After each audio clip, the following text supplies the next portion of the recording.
से बढ़कर एक सहाबी, माल की जहां तक बात आई, दे दिया अल्लाह की राह में।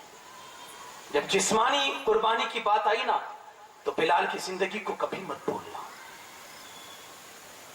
30 साल उमैया इब्न खल्फ की गुलामी में रहे बिलाल हबशी। देखिए, दो जमात पर सबसे ज्यादा जुल्म हुआ है अरब में। अहले मक्का ने जिन जमात पर सबसे ज्यादा जुल्म किया, वो दो गिरोह थे। एक गुलाम जिनका कोई राइट्स नहीं होता।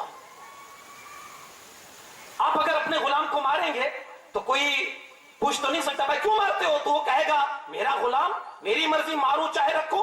आप कौन बोलने वाले होते हैं? आपको क्या राइट्स है? एक तबका जो सबसे ज्यादा सताया गया रसूल पाक सल्लल्लाहु अलैहि वसल्लम के गुलामों में, वो था गुलाम का तबका। और दूसरा तबका जिसको सबसे ज्यादा सताया गया, वो था नौजवान तबका जो किसी बुजुर्ग के अंडर में था।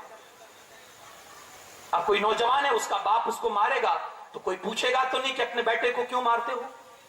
चचा है, वो अपने भतीजे को मारेगा तो कोई एतराज तो नहीं कर सकता। ये दो गिरोह बहुत सताए गए, उन पर जुल्म हुआ। बिलाल हबशी रज़ी अल्लाह ताला अन्हु के कानों में जब आवाज गूंजती है अल्लाह के रसूल सल्लल्लाहु ताला अलैहि वसल्लम की, और कलमा तौहीद की जब आवाज उनके कानों तक पहुंचती है, हुजूर की बारगाह में हाजिर होते हैं और इस्लाम कबूल करके मुसलमान हो जाते हैं। ये वो 7 खुश नसीब इंसानों में से है जिन्होंने सबसे पहले हुजूर पर कलमा पढ़ा है, बिलाल हबशी।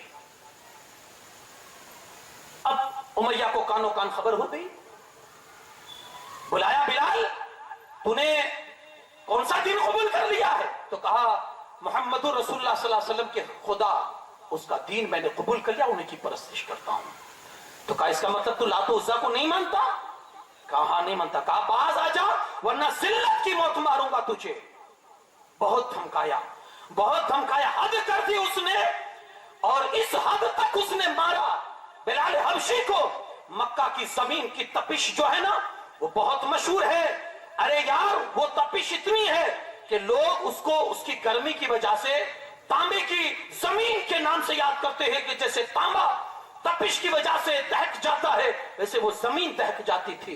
बिलाल हबशी को नंगा करके उस जालिम ने लेटा दिया मक्के मुकर्रमा की उस जमीन पर, तपती हुई जमीन पर, और ऊपर इतना वजनी पत्थर रख दिया कि बिलाल हल भी ना सके। ऊपर से कोड़े बरसाता था, लेकिन उस जुबान से एक ही आवाज में, अहद अहद अहद, नहीं छोड़ूंगा। सख्तियां की, यहां तक के अपने दूसरे गुलामों को मैया ने बुलाया, मारो जितना मार सकते हो बिलाल को, मैं मारने की रकम तुम्हें दूंगा, मैं मारने का बदला तुम्हें दो, मारो। और उसके गुलाम अपने आका को खुश करने के लिए बिलाल को बहुत मारते थे। बिलाल की गले में रस्सियां बांध बांध के छोटे बच्चों के हाथ में थमा देता था उमैया। वो बिलाल को घसीट घसीट कर मक्का की गलियों में घुमाते थे। बिलाल की एक ही सदा थी, बिलाल हंसते थे, बिलाल हंसते थे। किसी ने कहा इस परेशानी में और इस तकलीफ में हंसना चाहिए, कभी तकलीफ में भी कोई हंसता है? बिलाल जुबान हाल से कहने लगे, कभी मिट्टी के बर्तन और मटके खरीदने मिट्टी के बाजार में गए हो? तो कहा हाँ। कहा जब मिट्टी का मटका लेना होता है तो क्या करते हो? कहा मटके को ठोक ठोक कर देखते हैं कि ये कच्चा है या पक्का। तो कहा बिलाल का खुदा भी आज बिलाल को ठोक ठोक कर देख रहा है कि बिलाल कच्चा है या पक्का।